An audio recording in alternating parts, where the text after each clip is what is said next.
इकडे बघा साबुदाणा चकलीची ऑर्डर आलेली होती आणि मी 12 किलो साबुदाणा घेतलेला होता आणि 24 किलो बटाटे घेतले होते.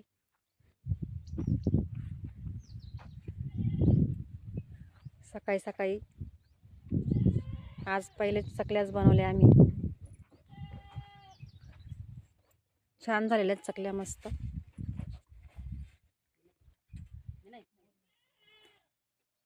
आणि इकडे बघा काल बनवल्या त्या आम्ही चकल्या, तर छान अशा मस्त निघालेल्या आहेत, पण थोड्या अजून ओल्या आहेत त्या. आज दिवसभरामध्ये छान सुकले जातील. तर इकडे बघा इकडे चकली काढण्याचं काम चालू आहे.